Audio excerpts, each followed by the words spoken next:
எப்படி ஒரு மனிதனுடைய மூளை செயல்படுகிறதோ அதை காட்டிலும் அதிகமாய் செயல்படும். அநேக வாலிப பிள்ளைகள் இதிலே போய் தங்களை திணித்துக் கொள்வார்கள். இது ஒரு பிரம்மாண்டமான அது பாருங்களேன், அதுக்கு பேரே ஆர்டிஃபிஷியல் தான்.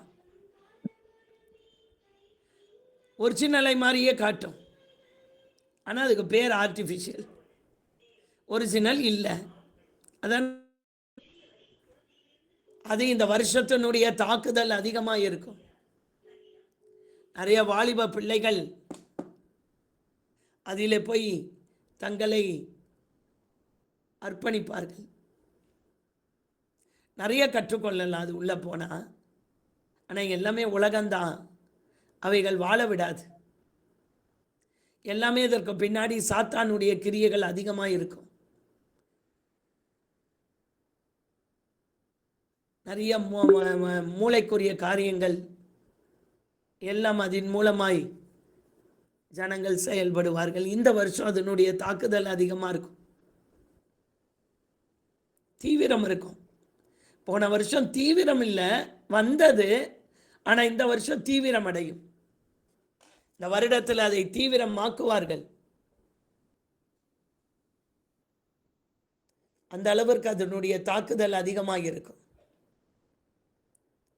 24 மணி நேரமும் இதனுடைய கிரியைகளிலே மனிதர்கள் சிக்கிக்கொள்வார்கள். இதிலேயே படித்து பெரியாள் ஆகிறவர்களும் இருப்பார்கள். அவர்களுடைய ஞானத்தை காட்டிலும் இதிலிருந்து வருகிற ஞானம் அதிகமாய் செயல்படும். இந்த ஏஐயினுடைய ஞானம் அப்படிப்பட்டதான ஒரு தாக்குதல் இந்த வருஷத்தில் இருக்கும். இதற்கு பின்னாடி ஃபுல்லாக சாத்தானுடைய சதி திட்டம் தான். மனிதனை எப்படியாவது ஒரு ரோபோவாய் மாற்றி அவனை இதற்குள்ளே திணித்து இதனுடைய கண்ட்ரோலில் எடுக்கிறது தான் இதனுடைய வேலை. இந்த ஏஐயுடைய வேலையே என்னன்னா, அதனுடைய கண்ட்ரோலில் கொண்டு போய் வைக்கிறது தான். கண்ட்ரோலிங் ஸ்பிரிட், துரைத்தனம் பண்ணுகிற ஆவிகள் இன்னும் அதிகமாய் செயல்படும்.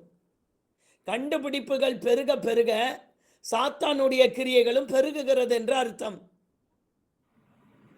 நிறைய காரியங்கள் லேட்டஸ்டாக வர வர எல்லாம் எக்ஸ்ட்ராடனரியாக இருக்கும்போது அவைகள் மனிதனுடைய வாழ்க்கையை அளிக்கும். மனிதர்களுடைய வாழ்க்கையில் காணப்படுகிற நிம்மதியை எடுத்துட்டு ஒரு ஸ்ட்ரெஸ்ஃபுல்லான லைஃபை கொண்டு வந்து விடும். டிப்ரெஷனில் தள்ளும் ஜனங்களை. இவைகள் அவர்களுக்கு சமாதானத்தையும் சந்தோஷத்தையும் கொடுக்காது. அதற்கு பதிலாய் ஞானத்தை கொடுக்கும். அதற்கு பதிலாய் அவர்களுடைய வாழ்க்கையில் இது அதிக மணி நேரம் இழுத்து கொள்ளும். ஆனால் அவர்களுக்கு சமாதானத்தை கொடுக்காது. சமாதானம் இல்லாமல் யாராலும் இந்த பூமியில் வாழ முடியாது. சந்தோஷம் இல்லாமல் வாழ முடியாது. பணத்தை வைத்துக்கொண்ட ஞானத்தை வைத்துக்கொண்ட ஒரு மனிதனால் செயல்பட முடியாது. எல்லாம் ஒரு நேரத்தில் செயலிழந்து போகும். எதுவும் நம்முடைய சரீர சுகத்தை கொண்டு வர முடியாது. உள்ளான மனிதனுடைய சமாதானத்தை கொண்டு வர முடியாது. சந்தோஷத்தை கொண்டு வர முடியாது. ஆண்டவரால் மட்டும் வழி ஒன்றேதான். நானே வழி, நானே சத்தியம், நானே ஜீவன். என்றைக்கும் மாறாத அவருடைய வழி மட்டும்தான் நமக்கு சமாதானத்தையும் சந்தோஷத்தையும் குடும்பங்களிலே நிம்மதியையும் கொண்டு வந்து கொடுக்குமே தவிர இவைகள் எல்லாம் கண்டுபிடிப்புகளிலே மனிதர்கள் அதிகமாய் சிக்கிக்கொள்வார்கள். புதுசாக வர வர மனிதர்களுடைய ஈர்ப்புகள் அதிகமாகும். இந்த நல்ல காலை வேளையில் ஆண்டவரே, தகப்பனே, ஒரு ஹியூமனுடைய எப்படி அவர்களுடைய மூளை செயல்படுகிறதோ அதற்கு ஈக்குவலா, அதற்கு அதிகமாகவே செயல்படும். இந்த ஏஐ இந்த வருஷத்திலே அதனுடைய தீவிரம் இருக்கும். நம்ம எல்லாம் பார்க்க தானே போறோம். ஜெபம். இந்த உலகத்திலே ஜெயிக்க வேண்டும் என்றால் ஜெபம். நமக்காக ஜெபிக்கிறது இல்லை. நம்ம இந்த டிசம்பர் 3 நாள் ஜெபம் பண்ணதில்லை, அதில் தான் ஆண்டவர் பேசினார். அடுத்தவர்களுக்காக ஜெபிக்கிற ஜெபம், மற்றவர்களுக்காக, தேசங்களுக்காக ஜெபிக்கிற ஜெபம் தீவிரமடைய வேண்டும், அதிகமாகப்பட வேண்டும். இந்த வருடத்திலே ஆண்டவருடைய வல்லமை பெரிதாய் விளங்கும். இருள் பூமியையும் காரிருள் ஜனங்களையும் மூடும், ஆனாலும் உன்மேல் கர்த்தர் உதிப்பார். காரிருள் இவைகள் எல்லாம், இந்த ஏஐ எல்லாமே காரிருள் தான். ஆனால் அது வெளிச்சம் போல காட்டும், அது வெளிச்சம் போல காட்டும். மனிதர்களுடைய மொத்த தன்மைகளையும் இவைகள் முடக்கிவிடும். மனிதர்களுடைய மொத்த மூளையையும் இவைகள் முடக்கி மனிதனை விட அதிகமாய் செயல்படுகிறதை காண முடியும். கர்த்தருடைய வல்லமை பெற்றவர்கள் மாத்திரமே இந்த வருடத்திலே நிலை நிற்க முடியும். அறிவு பெருகினால் என்ன பெருகும்? நோய் பெருகும், வியாதிகள் பெருகும். அறிவு பெருத்தவன் நோவு பெருத்தவன், அறிவு பெருத்தவன் நோய் பெருத்தவன். அறிவை கொண்டு வர முடியும், அறிவுக்கு சார்ந்ததானதை கொண்டு வர முடியும், நோய்க்கு விமோச்சனத்தை கொண்டு வர முடியாது. ஏதோ சில மருந்துகள், சில ஊசிகள், சில காரியங்களை கொண்டு வர முடியும், பூரண சுகத்தை கொண்டு வர முடியாது. சர்வாங்க சுகத்தை கொடுக்க முடியாது, இவைகள் எல்லாம் கொடுக்க முடியாது. அறிவு பெருக்க பெருக்க நோய் தான் பெருகும். அறிவு பெருகும் போது ஈக்குவலா நோய் பெருக ஆரம்பிக்கும் இந்த வருடத்தில். அதை தான் நேற்று சொன்னோம். ஆனால் இன்னொரு காரியம், தேவனுடைய பிள்ளைகள் the praise and worship எப்பயுமே நம்முடைய வாழ்க்கையில் அதிகமாகும் போது, எப்பயுமே ஆண்டவரோடு கூட ஏனோக்கை போல தேவனோடு கூட the walking with Jesus, the walk பண்ணி நடக்கணும். ஜெபம் என்பது கர்த்தரோடு கைப்பிடித்து நடக்க பழகணும். கர்த்தரோடு கைப்பிடித்து நடக்க பழகுகிறவர்கள் இந்த வருடத்திலே ஜெயம் எடுப்பார்கள். கர்த்தரோடு நடக்க பழகுகிறவர்கள் வியாதிகள் தொடாதபடி கர்த்தர் வேலி அடைப்பார். ஒரு மேக ஸ்தம்பம், ஒரு அக்னி ஸ்தம்பம், தேவனுடைய வல்லமை அவர்களை பின்தொடரும். அவர்கள் மேலே மூடும். வானம் பூமியும் ஒளிந்தாலும் அவருடைய வார்த்தைகள் ஒளிந்து போவதில்லை.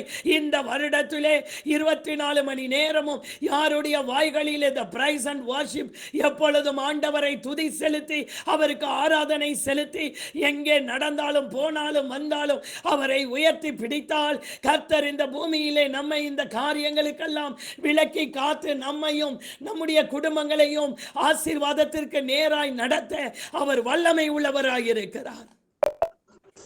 இரண்டாவது, தேவ அபிஷேகமும் இந்த வருடத்திலே அதிகமாகும். ஆண்டவரோடு உள்ள ஐக்கியமும் அதிகமாகும். யாரெல்லாம் அர்ப்பணிக்கிறார்களோ, தங்களையும் தங்கள் குடும்பங்களையும் தங்கள் வீடுகளையும் தங்கள் பொருளாதாரத்தையும் அர்ப்பணிக்கிறார்களோ, இவைகளை நம்பி பிழைக்கிற கிறிஸ்தவ குடும்பங்கள், முக்கியமாக சொல்லுகிறேன், கிறிஸ்தவ குடும்பங்கள் விழுந்து போகும். சிஸ்டர் இப்படி சொல்லிட்டீங்க, உண்மை. சுயநலவாதிகள் விழுந்து போவார்கள். சுயநலவாதிகளுக்கு இனிமேல் கிறிஸ்துவுக்குள்ளாக ஒரு பெரிய மீட்பு இருக்காது. சுயநலவாதிகளை தேவன் அருவருக்கிறார். பெரிய பணக்காரன் ஆண்டவரை பார்க்க வந்தான். ஆண்டவரே, சிறு வயது முதல் நான் என் தாய் தகப்பனு கீழ்ப்படுகிறேன், எல்லா நியாய பிரமாணத்திற்கும் கீழ்ப்படுகிறேன் என்று சொன்னான். ஆண்டவர் சொன்னாரு, இன்னும் ஒரு குறை உன்னிடத்தில் உண்டு. என்ன ஆண்டவரே, சொல்லுங்க, செய்கிறேன். உன் சொத்தை எல்லாம் வித்து ஏழைக்கு. அவன் மிகுந்த ஆஸ்தி உள்ளவனாய் இருந்தபடியினால் ரொம்ப துக்கத்தோட வீடு திரும்பினானா. இந்த நல்ல காலை வேளையில எல்லாவற்றையும் உங்க பாதத்துல சமர்ப்பிக்கிறோம் அப்பா. உம்மை விட எதுவும் பெரிதில்லை. ஆண்டவர் ஏன் அந்த கட்டளையை அவனுக்கு சொன்னார் தெரியுமா? சொத்தை பிடுங்க வேண்டும் என்பதற்காய் அல்ல. அவனுடைய எண்ணம், அவனுடைய ஆத்துமா எதை பற்றி கொண்டிருக்கிறது என்பதை பார்க்கும்படியாகத்தான். சொத்தை எல்லாம் பிடுங்கி நடுத்தருவில் விட்டு தெருவில் பிச்சை எடுக்க வைக்கிறவர் என் தெய்வம் அல்ல.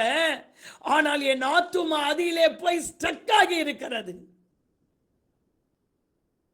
என்னுடைய ஆத்துமா அதிலே போய், என்னுடைய ஆவியும் ஆத்துமாவும் அதிலே போய் தீவிரமடைந்து விட்டது. அதை மாற்றத்தான் அவனுக்கு சொன்னாரே தவிர அவன் மிகுந்த துக்கத்தோட போயிட்டான். அப்பதான் சொன்னாது, ஒட்டகத்தின் காதில் ஊசி காதுல ஒட்டகம் கூட போகும், ஆனா ஐஸ்வர்யவான் போக முடியாதுன்றார். ஆத்துமாவை அதின் மேல் வைக்கிறவர்கள் விழுந்து போவார்கள். யாரெல்லாம் கர்த்தருக்காய் வாழ வேண்டும், கர்த்தருக்காய் செயல்படுவேன், கர்த்தர் தான் என் முதலிடம், ஆண்டவர் தான் என் வாழ்க்கை, என் வாழ்க்கையில முழு இருதயத்தோடு, முழு ஆத்மாவோடு, முழு பலத்தோடும், முழு சிந்தையோடும் என் தேவனுடைய சமூகத்தில் செயல்படுவேன் என்று முன்னெடுத்து வருகிறார்களோ அவர்களை ஆண்டவர் ஒரு விசேஷித்த பாதுகாப்புடன் அவர்களுடைய குடும்பங்களிலே காணப்படுகிற எல்லா தடைகளையும் நீக்கி, இது ஆண்டவருக்காக ஊழியம் செய்கிற வருடம், ஆண்டவருக்காக ஊழியம் செய்கிற வருடம், ஆண்டவருக்காக ஊழியம் செய்கிற வருடம், கர்த்தருக்கு ஊழியம் செய்கிற வருடம், கர்த்தருக்கு ஏதாவது ஒரு விதத்தில் ஊழியம் செய்து கொண்டே இருக்க வேண்டும்.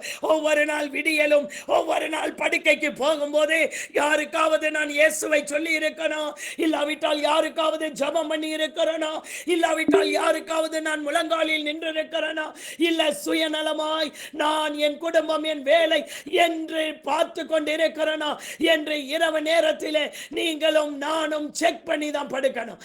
ஆண்டவர் சொல்லுகிறார், இந்த வருடத்திலே அப்படி செயல்படுகிறவர்களை என் கரம் தூக்கி பிடித்து என் மகத்துவத்தையும் என் வல்லமையையும் என் கரத்தையும் நான் காட்டுவேன். இந்த வருடத்திலே எனக்கு ஒப்பான தேவன் இல்லை, எங்கள் தேவனாகிய கர்த்தருக்கு ஒப்பான தேவன் யார் என்ற வாக்குத்தத்தத்தை தான் ஆண்டவர் இந்த வருடத்திலே நமக்கு கொடுத்திருக்கிறார். அவருக்கு ஒப்பான தேவன் இல்லை என்பதை ஆண்டவர் நிரூபித்து காட்டுவார்.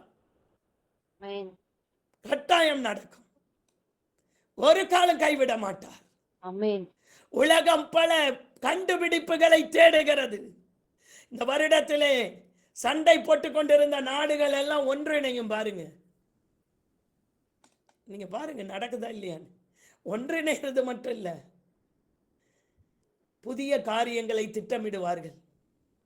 இவைகள் எல்லாம் இயேசுவினுடைய வருகை சீக்கிரமாய் இருக்கிறது என்பதை நமக்கு அறிவுறுத்தி கொண்டே இருக்கிறது, அறிவுறுத்தி கொண்டே இருக்கிறது, அறிவுறுத்தி கொண்டே இருக்கிறது. இன்னும் சுயநலமாய் வாழ்வோமானால் கைவிடப்படுவது நிச்சயம். இதுதான் ஆண்டவருடைய வார்த்தை.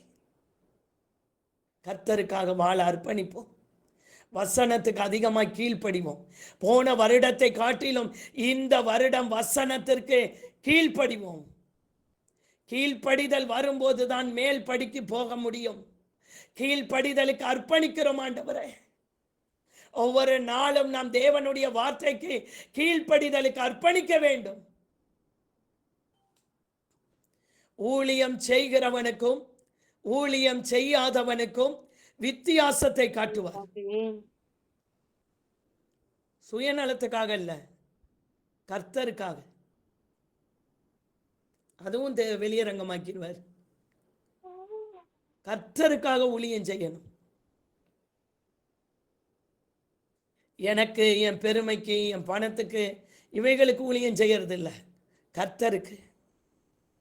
யாரெல்லாம் அப்படி அர்ப்பணிக்கிறார்களோ அவர்கள் குடும்பங்களிலே இதுவரைக்கும் நடக்காத அற்புதங்கள் நடக்கும்.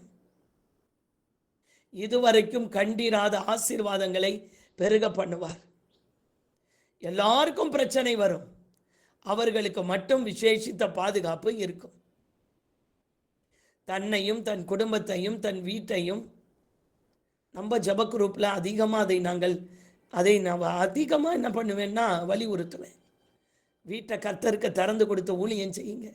எங்க வீடுகள் தோறும் அப்பம் விட்டு. அப்போஸ்தலர் நடபடிகள் 2வது அதிகாரத்திலே அப்போஸ்தலர்கள் வீடுகள் தோறும் அப்பம் விட்டு. இல்லைங்க, என் பையன் ஒத்துக்க மாட்டான், ஜபம்னா என் வீட்டுக்காருக்கு ஆகாது, ஜபம்னா என் பிள்ளைங்களுக்கு ஆகாதுன்னா ஆகாமையே போயிரும். கர்த்தர் ஆகாமையே பண்ணிடுவாரு. அர்ப்பணிப்பு தாங்க கர்த்தர் செயல்படுவாரு. அர்ப்பணிச்சா ஆண்டவர் வாசல் திறப்பார். மனம் இருந்தால் மார்க்கம் உண்டு. மனம் இருக்கிறதா என்று பார்ப்பார். நேற்று ஃபாஸ்டிங் பிரேயர்ல ஜெபம் பண்ணோம். மனம் புதிதாகிறதினாலே மறுரூபமாகுங்கள். இந்த வருடத்திலே நம்முடைய மனம் புதிதாக வேண்டும். நம்முடைய மனம் புதிதாக வேண்டும். இதுவரை இருந்த மனம் அல்ல, இதுவரை இருந்த கஞ்சத்தனம் அல்ல, இதுவரை இருந்ததான ஆண்டவரே எந்த விதமான கிரியைகளும் அல்ல, இதுவரை இருந்ததான செயல்பாடுகள் அல்ல, இதுவரை கையை நீட்டலாமா வேண்டாமா, கையை ஆண்டவருக்கு கொடுக்கலாமா வேணாமா அப்படின்ற கிரியைகள் அல்ல. ஆண்டவருக்காகவே, அவருக்காகவே, அவருக்காக மட்டுமே அவரையே முன்னெடுத்து அவருக்காகவே அவருடைய வார்த்தைகளுக்கு ஆண்டவருக்கு அர்ப்பணித்து வல்லமையாய் செயல்படும் போது இந்த வருடத்திலே அற்புதங்களின் வருடமாய் இருக்கும். ஆனாலும் ஆனாலும் உன்மேல் கர்த்தர் உதிப்பார், ஆனாலும் என்ற வார்த்தை நிறைவேற ஆரம்பிக்கும் வீடுகளுக்குள்ளே. ஆனாலும் எவ்வளவு பெரிய வீடு வச்சிருக்கோம் பிரச்சனை இல்லை, எவ்வளவு தேவனுக்கு அர்ப்பணித்திருக்கிறோம், எவ்வளவு தேவனுக்கு அர்ப்பணித்திருக்கிறோம். கடைசி காலங்களை நெருங்கி கொண்டிருக்கிறோம். சும்மா இன்னும் ஜபத்துக்கு வர்றதும், சும்மா இன்னும் பைபிள் தூக்கிக்கிட்டு 4 பேரோட போய் அரட்டை அடிக்கிறதும், சர்ச்சில் போயிட்டு நேரங்களை கடத்துகிறதும், அது ஒரு பிக்னிக் மாதிரி ஆயிப்போச்சு. இப்ப அங்கே போனால் நான் 10 பேரை பார்த்து பேசலாம். பிள்ளைங்களுக்கு ரொம்ப சந்தோஷம், ஏன்னா நிறைய ஃப்ரெண்ட்ஸ் வராங்க. தேவ சமூகத்திற்கு போய் ஜெபிக்க வேண்டும், தன்னை அர்ப்பணிக்க வேண்டும், கண்ணீர் விட வேண்டும், தேசங்களுக்காக கண்ணீர் விட வேண்டும், அழிந்து போகிற ஜனங்களுக்காக திறப்பிலே நிற்க வேண்டும். ஆண்டவரே, நாளுக்கு நாள் போதை வஸ்துக்கள் பெருகுகிறது, அறிவு பெருகுகிறது, ஆண்டவரே கண்டுபிடிப்புகள் பெருகுகிறது, பிள்ளைகளுடைய வாழ்க்கை கேள்விக்குறி ஆகிக் கொண்டிருக்கிறது. பிள்ளைகள் எல்லாம் போதை வஸ்துக்களுக்கு அடிமையாகிறார்கள். அதிகமான பேர் போதை வஸ்துக்களுக்கு நாளுக்கு நாள் அடிமையாகிறார்கள். இதை சிந்தித்துக் கொண்டு ஆலயத்திற்கு போவதல்ல, ஆலயத்திற்கு போகும்போதே ஆண்டவர் சொல்லுகிறார், தேவாலயத்திற்கு போகும்போது உன் நடையை காத்துக்கொள். காத்துக்கொள்ளுகிற நாட்கள் இல்லை. வாலிப பிள்ளைங்கள்லாம் போய் உட்கார்ந்து அரட்டை அடிக்கிறதுக்கு சர்ச்ச ஆண்டவர் வச்சிருக்காரு. இவைகள் எல்லாம் பரலோகத்திலே இந்த வருடத்திலே கவனிக்கப்படும். தேவாலயம் பரிசுத்தமாக்கப்பட வேண்டும். அன்றைக்கு ஒரு நெகேமியா எழுந்து தேவாலயத்தை சுத்தமாக்கினான். ஒரு நெகேமியா இல்லையப்பா. இதெல்லாம் கண்ட்ரோல் பண்ணா சர்ச்சுக்கு வர மாட்டாங்க. மொத்தமா ஆண்டவரே வரமாட்டாரு. ஆலயத்துக்குள்ள ஆலயம் இருக்கும் ஐயா, என் தெய்வம் இருக்க மாட்டாரு. என் தெய்வம் இல்லாத ஆலயம் எதற்கு? என் தெய்வம் இல்லாத வாழ்க்கை எதற்கு? என் தெய்வத்துக்கு கொடுக்காத காரியம் எதற்கு? வரமாட்டாங்க வரமாட்டாங்கன்னு சொல்லி பல காரியங்கள் இன்றைக்கு சபைகளுக்குள்ளே திணிக்கப்பட்டிருக்கிறது. எவ்வளவு ஜெபிக்கிறோம் சர்ச்சில் உட்கார்ந்து. வாலிப பிள்ளைங்களுக்கு சந்தோஷம், ஃப்ரெண்ட்ஸை பார்க்க போறோம். ஒரு கோயர்ல இருந்தா சந்தோஷம், கோயர்லயே லவ் வருது. இச்சை சர்ச்சுக்குள்ள, இச்சை சர்ச்சுக்குள்ள இச்சை திணிக்கிற வாழ்க்கையா இது? கணக்கு கேட்பார், தேவன் வருவார், கணக்கு கேட்பார். இனியும் காலம் செல்லாது.